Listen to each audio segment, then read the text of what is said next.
হচ্ছে কেউই তো নেই। যত খুশি তুমি চিৎকার করো, যত খুশি তুমি চিৎকার করো, আজ কেউ তোমার দরজা খুলবে না, কেউ না। না, আমি নীলাজিকে একটা ফোন করি। আমার ফোনটা কোথায় রাখলাম? আমি কোথায় রাখলাম ফোনটা? এই সর্বনাশ! আমি কি কাকিমণিকে দেখে ড্রয়িং রুমে ফোনটা ফেলে এলাম। এবার কি করব? আমি মার কাছে পৌঁছবো কি করে?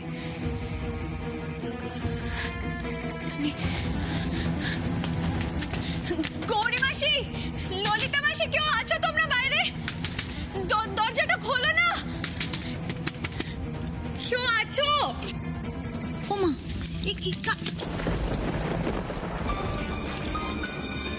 একদম বাড়াবাড়ি করবে না, দরজা খোলার একদম চেষ্টা করবে না। কিন্তু কোনো কিন্তু নয়, কোনো কিন্তু নয়। বাড়িতে কি হচ্ছে তুমি দেখোনি? তুমি বুঝতে পারছো না? তুমি এই বাড়ির কাজের লোক।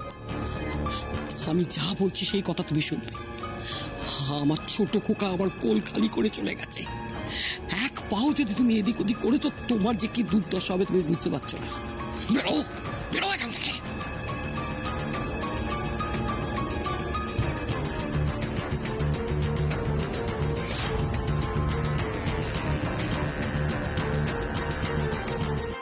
নিজের মাকে নির্দোষ প্রমাণ করার খুব ইচ্ছে, তাই তো? সেই ইচ্ছে কোনো দিন তোমার পূরণ হবে না। থাকো, থাকো, বন্দী হয়ে থাকো।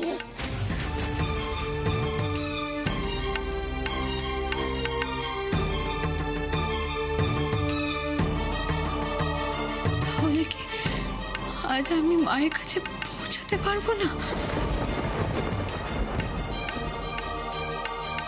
তাড়াতাড়ি চল রানী পার্বতী, আমাদের দেরি হয়ে গেলে খুব মুশকিল হবে। চল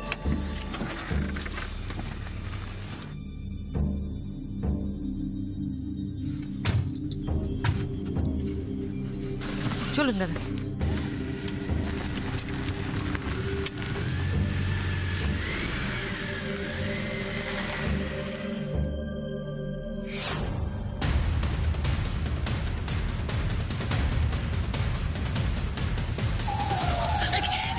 কি হলো? মনে হয় টায়ারটা পাংচার হয়ে গেছিল, দেখছি। দেখো তাড়াতাড়ি ঠিক করে। কি কাণ্ড বলতো, এদিকে দেরি হয়ে যাচ্ছে। বেশি দেরি হয়ে গেলে লক্ষ্মীর কেসটার কোন দিকে মোড় নেবে কিচ্ছু ঠিক নেই। দিদি, আমি বলি কি, আমি আর পার্বতী না এগোই, আপনি গাড়িটা ঠিক হলে তারপরে আসুন। এটা মন্দ বলিসনি, তোদের দেখলে তবু লক্ষ্মী একটু মনে জোর পাবে। তোরা সাবধানে এগিয়ে পড়, আমি আসি। যত হ্যাঁ হ্যাঁ হ্যাঁ আপনি আসুন দিদি, তাড়াতাড়ি আসবেন। ম্যাডাম, বলো রোজি। কাজ হয়ে গেছে। ভেরি গুড, ঠিক আছে রাখো। আচ্ছা আমজাদ, আপনি কি বলুন তো, আজকে কোর্টের একটা দিন, একটা ইম্পর্টেন্ট দিন, আপনি একটু গাড়িটা ঠিকঠাক করে দেখে রাখবেন না? দেখুন গিয়ে, দেখুন।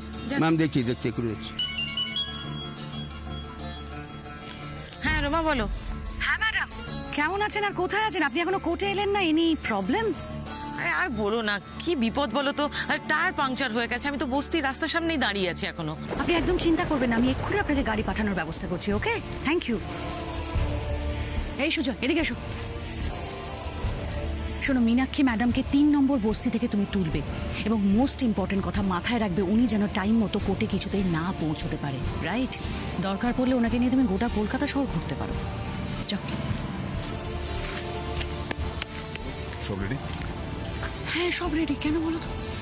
কেন মানে, কোর্টে যাবো, চলো। তুমি কোর্টে যাবে? আয়ু ম্যাড, কি বলছো তুমি? ওখানে মিডিয়া রিপোর্টার্স সবাই থাকবে, তুমি তোমার ইমেজের কথা ভুলে গেছো। ওখানে গেলে একটা কে, না না প্লিজ ভাস্কর দা, এসব কিচ্ছু তোমায় করতে হবে না। তুমি রিল্যাক্সড হয়ে পার্টি অফিসে যাও। আমি তোমায় কথা দিচ্ছি, time to time in detail ওখানে যা হবে আমি ফোনে ইনফর্ম করে দেবো। ওকে, ট্রাস্ট মি। ওকে ওকে ওকে।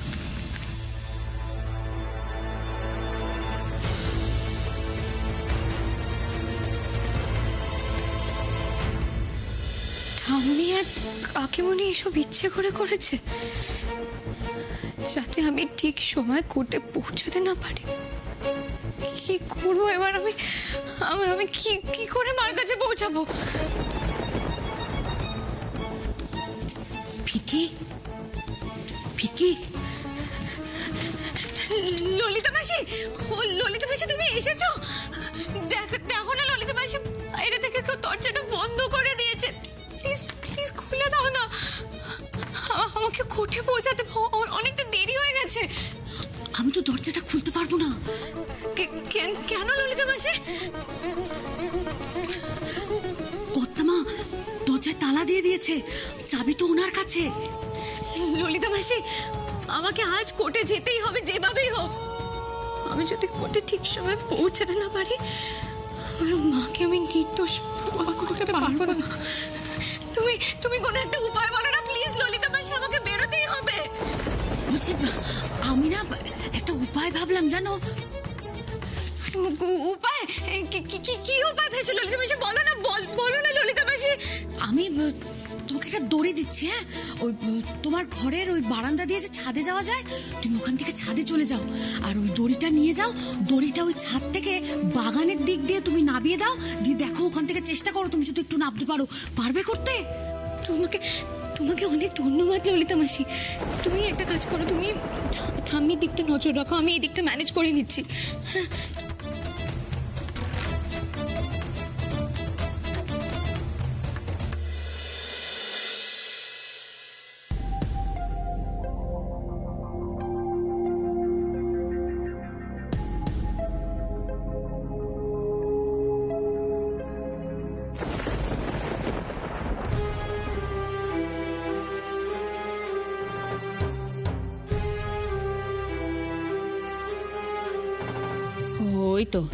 ওই তো রানী পার্বতী এসেছে, কিন্তু ফিরকি কোথায়? ও আসেনি, আর মীনাক্ষী দিকেও তো দেখতে পাচ্ছি না।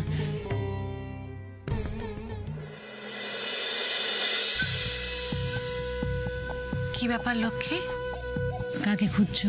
হ্যাঁ, ও বুঝেছি, তুমি বোধহয় তোমার মেয়ে ফিরকি আর মীনাক্ষী দেবীকে খুঁজছো, তাই না? খারাপ লাগে আমার তোমার জন্য, জানো তো। দেখো, আমি তোমাকে বারবার বলেছিলাম যে তোমার কাছের মানুষেরা, তোমার মেয়ে মীনাক্ষী দেবী, এরা কেউ কোর্টে আসবে না, খুব স্বাভাবিক। দেখো, যতই যাই হয়ে যাক, প্রত্যেকটা মানুষের না চক্ষু লজ্জা বলে একটা ব্যাপার আছে। এখনো বলছি লক্ষ্মী, একটা শেষ সুযোগ কিন্তু তোমার কাছে এখনো আছে। তুমি যদি চাও, আজকে এই মুহূর্তে জজ সাহেবের সামনে সবটা স্বীকার করে নাও। আমি কথা দিচ্ছি, আমি চেষ্টা করব তোমার সাজাটা যাতে অনেকটা কম করা যায়।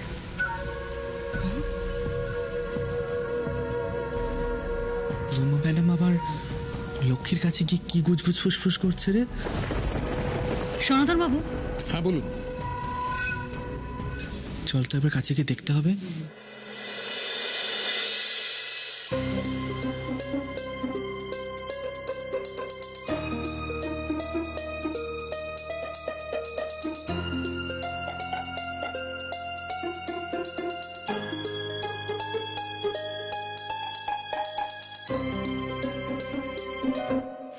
রুদ্র সিনহা রয় মার্ডার কেস শুরু হোক।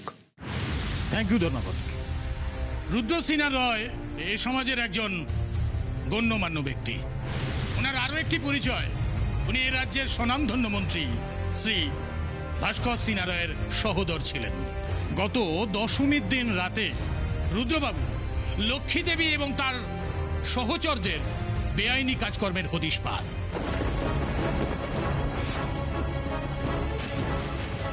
আর তিনি যাতে কাউকে কিছু না জানাতে পারেন সেই জন্য কুখ্যাত গোডাউনে নিয়ে গিয়ে নিজে হাতে নির্মমভাবে খুন করে এই লক্ষ্মী।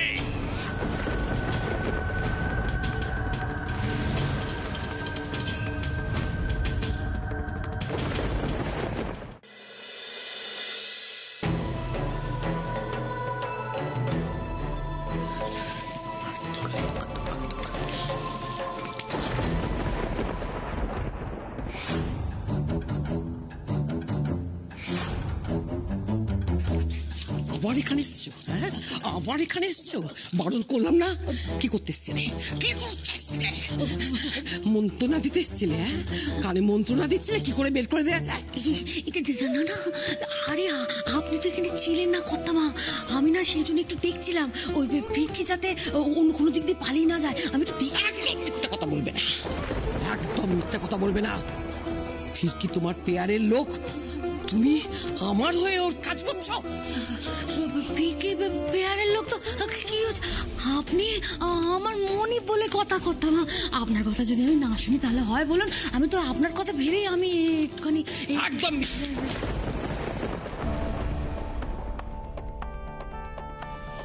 সিঁড়ি দিয়ে নামার রাস্তাটাও তো বন্ধ। যেমন করে হোক আমাকে এই দড়ি দিয়ে নামতে হবে। হে ঈশ্বর, তুমি তুমি প্লিজ দেখো।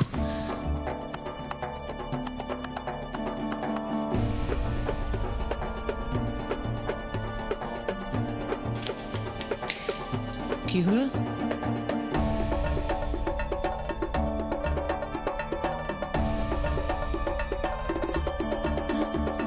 কি হলো? ছাদে একটা ধূপ ধূপ করে আওয়াজ হলো না? আমি যাচ্ছি ছাদে। কর্তামা, বাবা কি গরম পড়েছে কর্তামা, দেখুন কি গরম।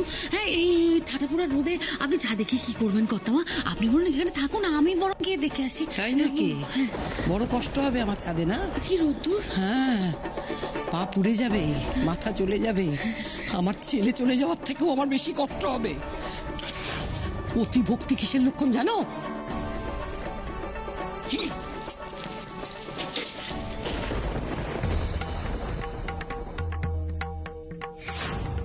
কেউ কি ছাদে আসছে? হে ভগবান, তাহলে কি আমি ধরা পড়ে যাব?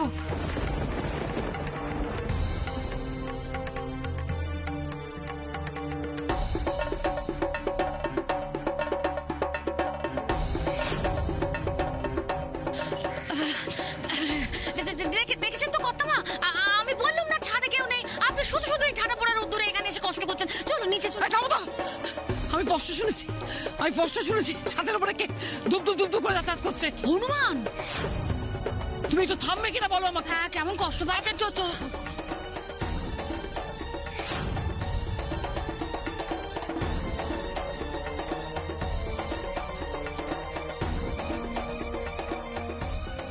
কি ব্যাপার?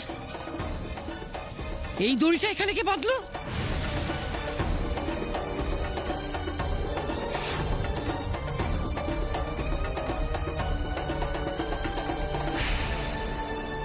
এই হলো সেদিনের ঘটনা mailed.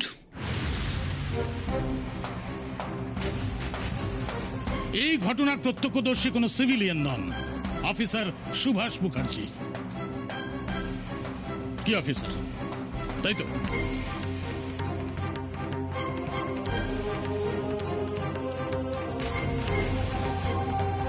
That's all, my lord.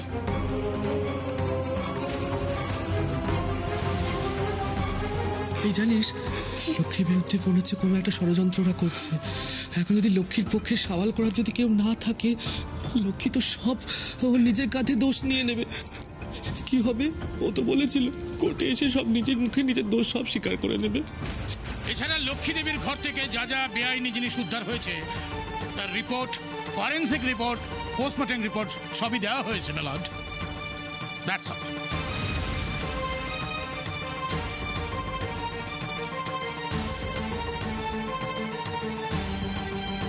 আপনার পক্ষের উকিল কোথায়?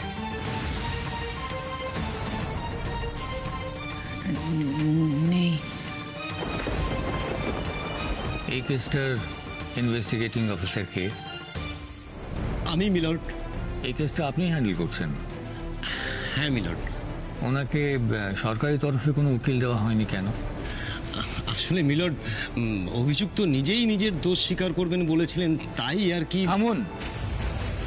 আপনাকে কি বিচারের দায়িত্ব কেউ দিয়েছে? অভিযুক্ত স্বীকার করতে চান বা না চান, তার যদি নিজস্ব কোনো উকিল না থাকে, আমাদের সংবিধান তাকে ন্যায় বিচার দেওয়ার জন্য সরকারি তরফে উকিল নিয়োগের বন্দোবস্ত রেখেছে। আপনি প্রোটোকল মেনটেন করেননি কেন? Sorry milord. This is not done. আপনারা যদি আইনের রক্ষক হয়ে আপনারাই আইন না মানেন, তাহলে সাধারণ মানুষ কি শিখবে? এই কোর্ট আপনাকে ভর্ৎসনা করছে। আপনার কি নিজের সপক্ষে কিছু বলবার আছে, নাকি আপনার বিরুদ্ধে আনা সমস্ত অভিযোগ আপনি স্বীকার করে নিচ্ছেন?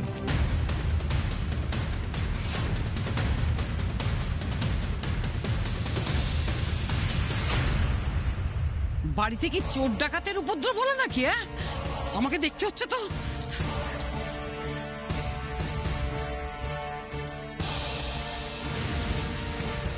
ফিরকি যদি ধরা পড়ে যায়,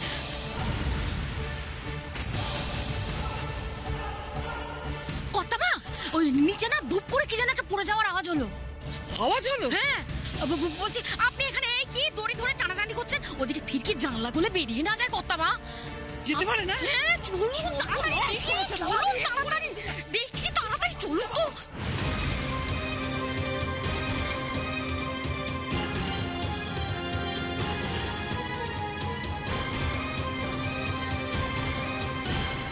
আপনি তো পুলিশের কাছে কোনো জবানবন্দি দেননি, তাহলে কি আপনি নিজের ডিফেন্সে এফআইআর করতে চান, নাকি আপনি দোষ স্বীকার করে নিচ্ছেন?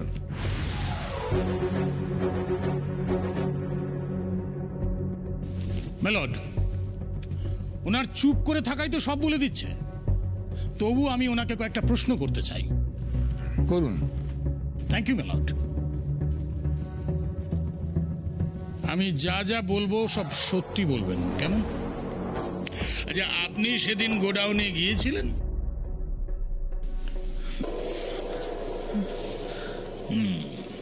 আচ্ছা, অফিসার সুভাষ মুখার্জি এবং ফিরকি সিনহা রয় যখন ঘটনাস্থলে পৌঁছয়, তখন আপনার হাতে ছুরি ছিল, তাই তো?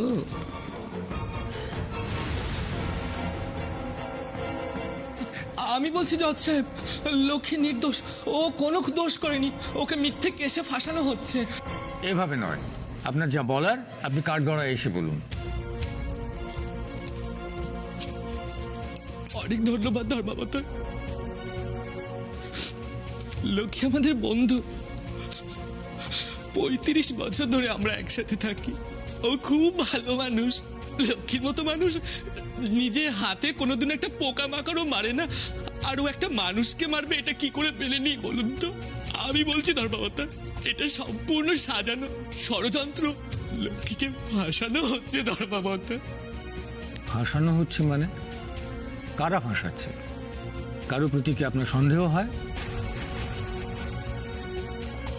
সন্দেহ তো হয়, কিন্তু এই ভরা বাজারে সে নাম বলি কি করে? এরা যে সব সাপের মতো হিংস্র।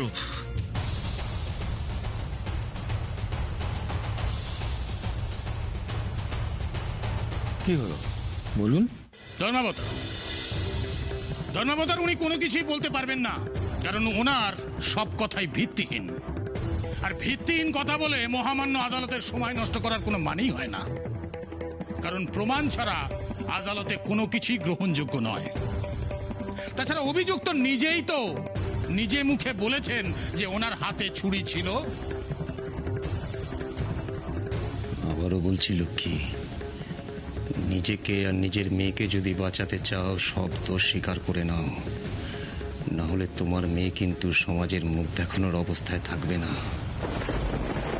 ধর্মাবতা, অভিযুক্ত কোনো উত্তরই দেবেন না, তাই আপনার কাছে অনুরোধ, লক্ষ্মী দেবীকে পুলিশ কাস্টাডিতে রাখার অনুমতি দেওয়া হোক এবং তদন্ত করা হোক। কারণ পুলিশের অনুমান, এই ড্রাগ পাচার চক্রের সঙ্গে শুধু লক্ষ্মী দেবী নন, ফিরকি দেবীও জড়িত।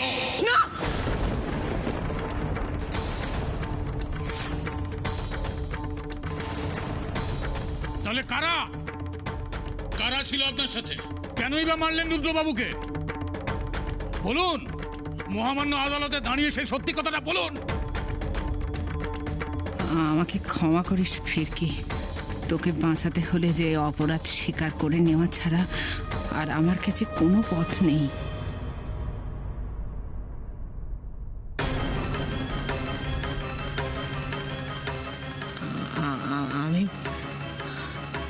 আমি স্বীকার করছি ধর্মাবতার।